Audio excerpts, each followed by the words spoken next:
YouTube channel it's me Sona here. ഞാൻ കുറച്ച് ഗ്യാപ്പായി ഇപ്പോൾ വീഡിയോ ഒക്കെ ഇട്ടിട്ട്. ഒന്നാമത് ടൈമില്ല, പിന്നെ ഇടാൻ മാത്രം കണ്ടൻറ്റ് കാര്യങ്ങളൊന്നുമില്ല. എന്നും ജോലിക്ക് പോകുന്നു വരുന്നു, ആ ഒരു ഇത് മാത്രമേ ഉള്ളൂ. അതുകൊണ്ട് അത് തന്നെയിട്ട് വെറുപ്പിക്കാൻ പറ്റില്ലല്ലോ. എനിക്ക് നോക്കാം, നമ്മൾ ഓരോ വീഡിയോ ചെയ്ത് വരുമ്പോഴാണല്ലോ ഒരു അപ്ഡേറ്റ് ആവുന്നത്. പെർഫെക്ഷൻ നമുക്ക് ഫസ്റ്റ് ടൈം ആർക്കും അങ്ങനെ പെർഫെക്ഷൻ ഒന്നും കിട്ടിയെന്ന് വരില്ല. നമ്മൾ ചെയ്ത് പെർഫെക്ഷൻ ആക്കുകയാണല്ലോ. തുടക്കം എല്ലാവർക്കും ഇങ്ങനെയൊക്കെ തന്നെയാണ്. അതുകൊണ്ട് നോ പ്രോബ്ലം. ഇന്ന് എനിക്കൊരു ഓഫ് ഡേ ആണ്. ഇന്ന് ഞാൻ ലീവ് എടുത്ത് വീട്ടിലിരിക്കുകയാണ്. കുറച്ച് റിലാക്സിങ് ഡേ ആണ്.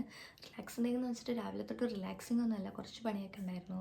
വീടൊക്കെ ഒന്ന് വൃത്തിയാക്കേണ്ടതുണ്ടായിരുന്നു. അപ്പോൾ അതൊക്കെ കഴിഞ്ഞ് ഞാൻ ഇതാ ഇപ്പോഴാണ് ഒന്നിരുന്നത്. രാവിലെ കുറച്ച് പണി കഴിഞ്ഞു, പിന്നെ ഇതാ കുളിച്ച് നിസ്കരിച്ചു. ഇപ്പോഴും നിങ്ങളോടൊന്ന് ഇരുന്ന് സംസാരിക്കാമെന്ന് ഓർത്തു.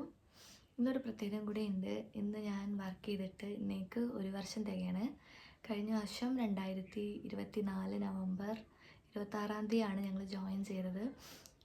ഫസ്റ്റ്, അതായത് അസീസി ഹോസ്പിറ്റലിലെ റിസപ്ഷനിൽ ഫസ്റ്റ് 6 പേരുണ്ട്. 6 പേരിൽ ഒരാളും ഞാനായിരുന്നു. അന്ന് തുടങ്ങിയിട്ടില്ല, ഹോസ്പിറ്റലിൽ പണിയൊക്കെ കഴിഞ്ഞു. ഒരു ജനുവരി 3-ാം തീയതിയാണ് സോഫ്റ്റ് ലോഞ്ച് ആയത്.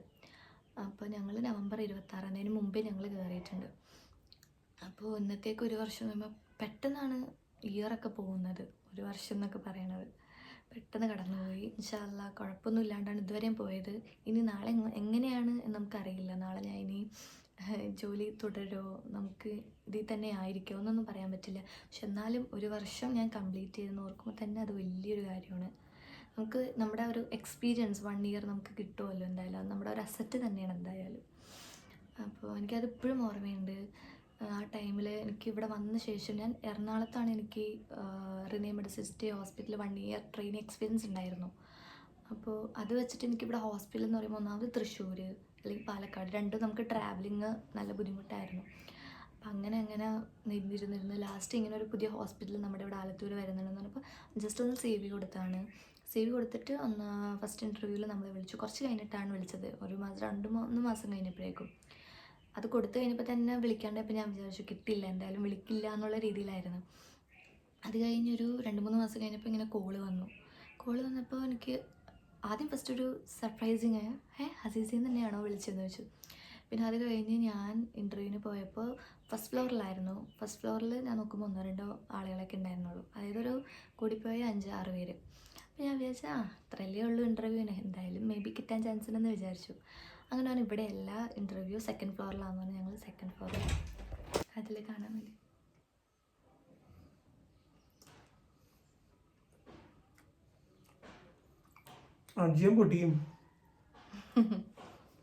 നടി ബായ് സുഖമാണോ കേട്ടാ? അത് സുഖമല്ലാത്ത. ഹലോ ഗൈസ്, എൻ്റെ ഫ്ലോ അങ്ങോട്ട് പോയിട്ട് ഞങ്ങളുടെ കിച്ചൺ ഞങ്ങൾ മോഡിഫൈ ചെയ്യാൻ പോവാണ്. മോഡിഫൈ എന്ന് പറഞ്ഞാൽ അങ്ങനെ മോഡിഫൈ ഒന്നല്ല, ജസ്റ്റ് ഒന്ന് പെയിൻ്റ് അടിക്കുക, അത്രയേ ഉള്ളൂ. അപ്പം അതിൽ ഞങ്ങൾ എവിടെ പോകുന്നു പറയൂ? എന്താണ്? വടക്കഞ്ചേരിയിൽ നമ്മൾ പോകുന്നു. പിന്നെ എനിക്ക് എന്തൊക്കെയോ സാധനങ്ങൾ വാങ്ങിച്ചും തരും അല്ലേ? പൈസ ഉണ്ടല്ലോ. എൻ്റെ റിച്ച് മാനാണ്. എൻ്റെ ഞാൻ കുടുക്ക ആവശ്യത്തിൽ. ഓക്കെ ഗൈസ്, അപ്പോൾ എൻ്റെ ഫ്ലോ അങ്ങോട്ട് പോയി വന്നപ്പോൾ. ഓക്കെ, അപ്പോൾ നമ്മൾ എവിടെ പറഞ്ഞു നിർത്തിയത്? അപ്പം അങ്ങനെ ഞാൻ 2nd ഫ്ലോറിൽ ചെന്നപ്പോൾ കുറേ പേര് ഇൻ്റർവ്യൂവിന് നിൽക്കണം. വെച്ചാൽ എനിക്ക് ടോക്കൺ കിട്ടി. ടോക്കണിൽ എത്രയോ 40 50-ാമത്തെ ടോക്കൺ എന്തോ കിട്ടി. അപ്പോൾ രാവിലെ തൊട്ടുള്ള ഇൻ്റർവ്യൂ ആണ്. ഞാൻ 50 ആ ഒരു, എനിക്ക് കറക്റ്റ് ഓർമ്മയില്ല നമ്പർ എത്രയാണ്. അപ്പോൾ അതിൽ കുറച്ച് പേരുണ്ടായിരുന്നു, 60 പേര് എന്തോ ഉണ്ടായിരുന്നു.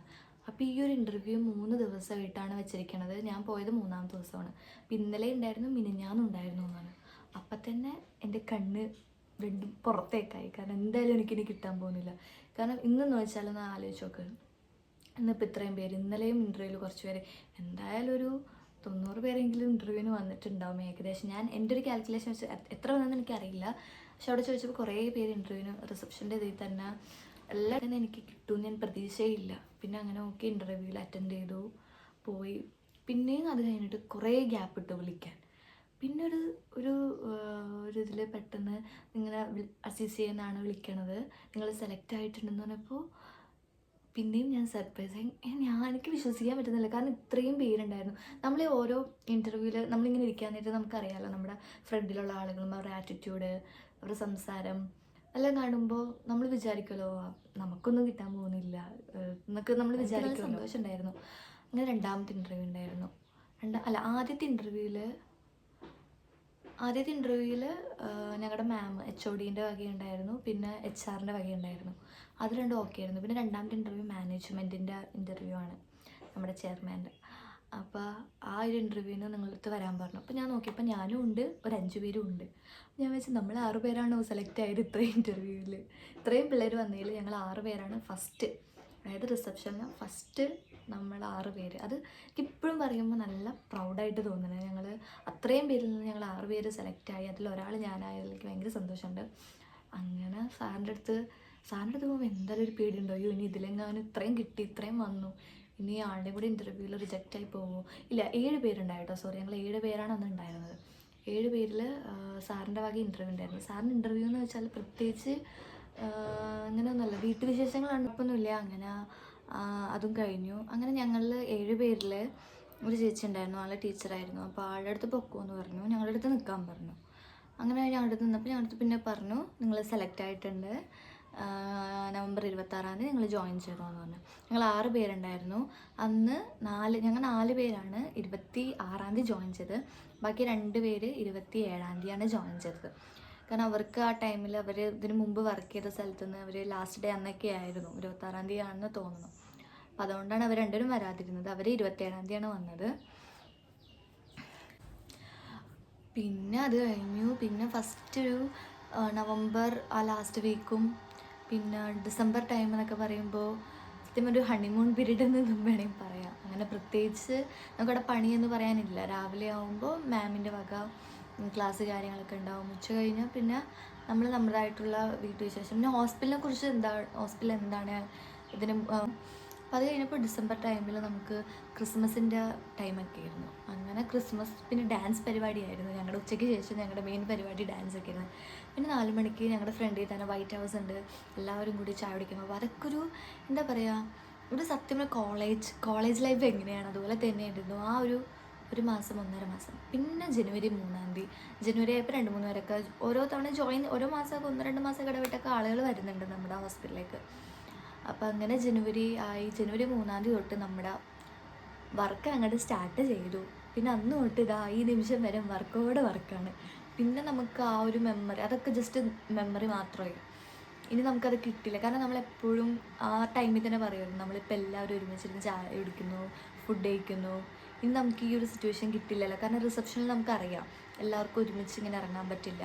1-2 പേർക്ക് പോയി വരുന്നു, പിന്നെ അടുത്ത ആൾ പോയി, അങ്ങനെയൊക്കെയാണ്. അങ്ങനെ ഞാൻ ആ റിസപ്ഷനിൽ കയറി ഈ 2 മാസം, അതായത് ഒക്ടോബർ 1-നാണ് ഞാൻ അവിടെ നിന്ന് പ്രൊമോഷൻ കിട്ടിയിട്ട് അഡ്മിഷൻ കൗൺസിലറായിട്ട് മാറിയത്. അതും നല്ലൊരു എക്സൈറ്റ്മെൻ്റ് ആയിരുന്നു. ഓക്കെ, ഇങ്ങനെ കിട്ടിയല്ലോ. എല്ലാം നമുക്ക് ഒറ്റ വാക്കിൽ പറയാമെന്നുള്ള ഗ്രാറ്റിറ്റ്യൂഡ് മാത്രം, അത് മാത്രമേ പറയാനുള്ളൂ. ഇപ്പോൾ 1 ഇയർ കംപ്ലീറ്റ് ചെയ്തു എന്ന് പറയുമ്പോൾ തന്നെ ഭയങ്കര സന്തോഷമുണ്ട്. കാരണം നമ്മൾ അത്രയും ഇതിൽ നിന്ന് വന്നതാണല്ലോ. പിന്നെ അത് മാത്രമല്ല, ഞങ്ങളുടെ ഒപ്പം കയറിയവരൊക്കെ ഇപ്പം നമ്മുടെ കൂടെ ഇല്ല, അവരൊക്കെ ഒന്ന് വേറെ സ്ഥലത്തേക്ക് പോവുക, അങ്ങനെയൊക്കെ ഉണ്ട്. അപ്പോൾ അതുകൊണ്ട് നമ്മളിനി എത്ര നാളിവിടെ നിൽക്കും, ഇനിയും എത്ര നാൾ നിൽക്കുന്നു നമുക്കറിയില്ല. പക്ഷെ 1 വർഷം നമ്മൾ കംപ്ലീറ്റ് ചെയ്യണത് എൻ്റെ ഇതിൽ വലിയ സംഭവം തന്നെയാണ്. 1 വർഷം കംപ്ലീറ്റ് ചെയ്തിട്ട് അതിന് മുമ്പ് പോകുന്നതിനെക്കാട്ടി നല്ലത് നമ്മൾ 1 വർഷം കംപ്ലീറ്റ് ചെയ്ത് കഴിഞ്ഞിട്ടാണെങ്കിൽ ഓക്കെ, നമുക്ക് ആ ഒരു എക്സ്പീരിയൻസ് സർട്ടിഫിക്കറ്റ് എവിടെയായാലും നമുക്ക് വാല്യൂ ഉണ്ടാവും. ഓക്കെ, എൻ്റെ സംസാരം നിങ്ങൾക്ക് അധികം കേൾക്കുന്നില്ല, അതാണ് കുറച്ച് അടുത്തിട്ടും കൂടി വന്നത്. ഇപ്പോൾ തുടങ്ങിയിട്ടില്ലേ ഉള്ളൂ വീഡിയോസൊക്കെ. അതിൻ്റേതായിട്ടുള്ള പോരായ്മകളൊക്കെ എൻ്റെ കയ്യിലുണ്ട്. എനിക്കറിയില്ല എൻ്റെ ഈ വീഡിയോസ് എത്ര പേര് കാണും എന്നൊക്കെ. പക്ഷെ ഒരാളോ 2 ആളോ കണ്ടാൽ പോലും ഞാൻ ഹാപ്പിയാണിപ്പോൾ. കുഴപ്പമില്ല. കാരണം നമ്മളിപ്പോൾ വളർന്നുകൊണ്ടിരിക്കുന്ന യൂട്യൂബറാണ്. ഇത് എത്ര നാൾ പോകുമെന്ന് എനിക്കറിയില്ല. ചിലപ്പോൾ ഞാൻ പകുതിക്ക് വെച്ച് നിർത്താൻ ചാൻസ് ഉണ്ട്, ചിലപ്പോൾ ഇത് തന്നെ പോകാനും ചാൻസ് ഉണ്ട്. കാരണം എനിക്ക് ഇത് പണ്ടേ തൊട്ട് വീഡിയോസൊക്കെ ചെയ്യുന്നത് ഭയങ്കര ഇഷ്ടമാണ്. എന്നെ ക്ലോസ് ആയിട്ട് അറിയുന്നവർക്കറിയാം. എൻ്റെ ഫ്രണ്ട് സർക്കിളൊക്കെ ഞാൻ തന്നെ സത്യം പറഞ്ഞാൽ വീഡിയോ ഒക്കെ എടുത്ത് ഞാനത് എഡിറ്റ് ചെയ്ത് ഞാൻ നമ്മുടെ ഗേൾസ് മാത്രമുള്ള ഗ്രൂപ്പിലൊക്കെ ഞാൻ അപ്ലോഡ് ചെയ്യാറുണ്ട്. അപ്പോൾ അവരെന്നോട് അന്നേ തൊട്ട് ഫ്രണ്ട്സ് പറയും ഒരു യൂട്യൂബ് ചാനൽ തുടങ്ങും. പക്ഷെ നമുക്ക് എപ്പോഴും ഉള്ളൊരു പ്രശ്നമാണ് ഒരു സ്റ്റാർട്ടിങ് ട്രബിൾ. അതെനിക്ക് ഇപ്പോഴും ഉണ്ട്. പക്ഷേ ഇപ്പം എനിക്ക് സപ്പോർട്ട് ചെയ്യാൻ എൻ്റെ ഹസ്ബൻഡ് ഉണ്ട് കൂടെ. അപ്പോൾ ആളുടെ കൂടി മോട്ടിവേഷൻ കാരണമാണ് എനിക്ക് ചെയ്യാൻ തുടങ്ങി. ആളുടെ ചാനലാണിത് മെയിനായിട്ട്. ആൾ ഫസ്റ്റ് തുടങ്ങി വെച്ചതാണ്. അതിലൂടെ ഞാൻ ഇട്ടെന്ന് മാത്രമേ ഉള്ളൂ. എനിക്കും ഈ ഒരു ഫീൽഡ് ഭയങ്കര ഇഷ്ടമാണ്.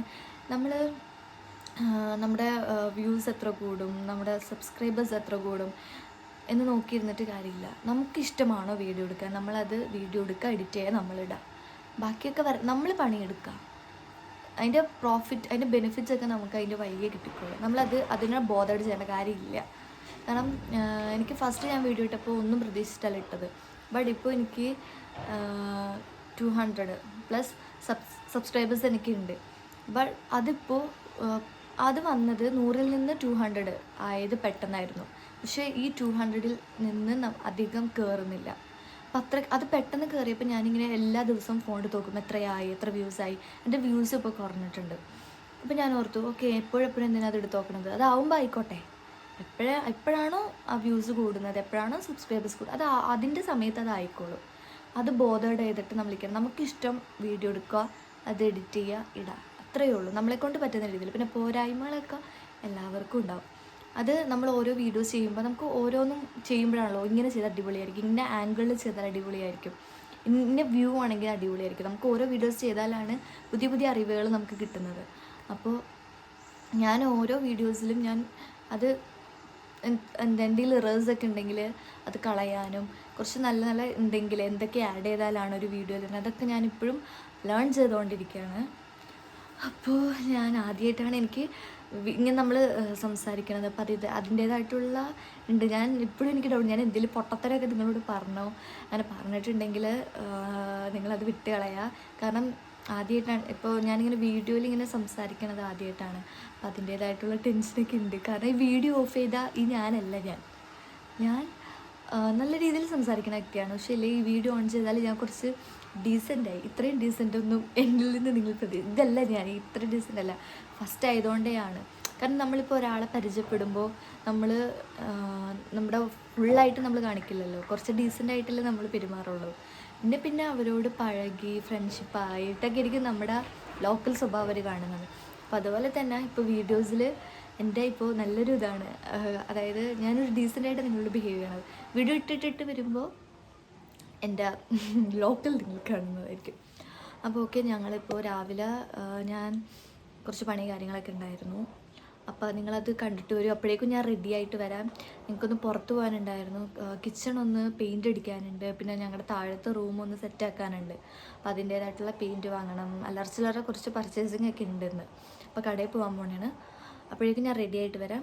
നിങ്ങളപ്പോൾ അത് കണ്ടിട്ട് വരൂ കേട്ടോ.